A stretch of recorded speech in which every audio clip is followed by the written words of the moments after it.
Prabowo kembali undang tokoh di Hambalang, mangan orang mangan kumpul. Istana tampaknya memiliki satu resep politik yang terus diulang, jika masalah belum selesai, kumpulkan lebih banyak orang.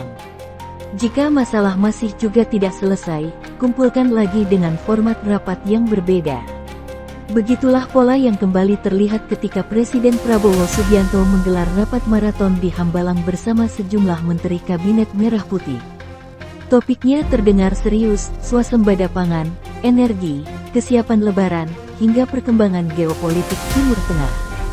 Daftar pesertanya pun tidak main-main, mulai dari Menko Perekonomian Airlangga Hartarto, Menteri ESDM Bahlil Lahadalia, hingga Panglima TNI Agus Subianto. Masalahnya bukan pada rapatnya. Negara memang perlu rapat. Pemerintahan tanpa rapat adalah kekacauan. Tetapi pemerintahan yang terlalu banyak rapat tanpa keputusan yang jelas juga tidak kalah berbahaya, ia menciptakan ilusi kerja. Selama lebih dari 1 tahun pemerintahan berjalan, publik sudah berkali-kali melihat pola yang sama.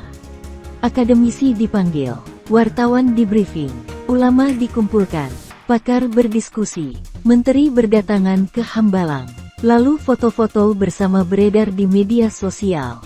Namun setelah semua itu, publik masih menunggu satu hal sederhana, hasil nyata.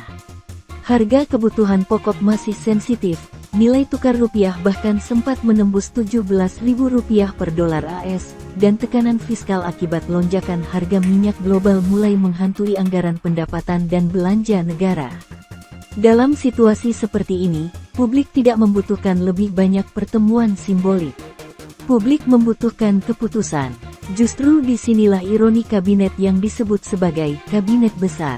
Tim gemuk seharusnya memudahkan koordinasi.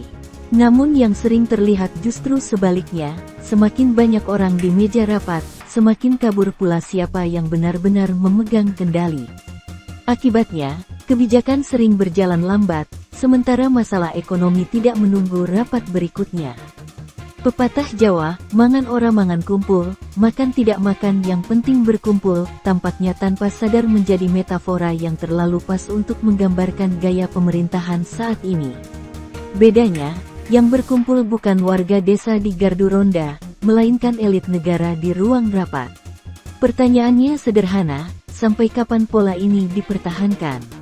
Jika rapat hanya berakhir pada evaluasi dan diskusi tanpa keputusan tegas, maka Hambalang perlahan berubah dari pusat koordinasi pemerintahan menjadi sekadar panggung pertemuan elit.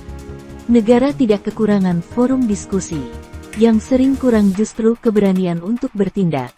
Karena pada akhirnya, publik tidak menilai pemerintah dari seberapa sering mereka berkumpul, melainkan dari seberapa berani mereka mengambil keputusan yang tidak populer sekalipun. Jika tidak, rapat akan terus berlangsung, foto akan terus diunggah, dan negara akan terus bergerak, bukan maju, melainkan berputar di tempat.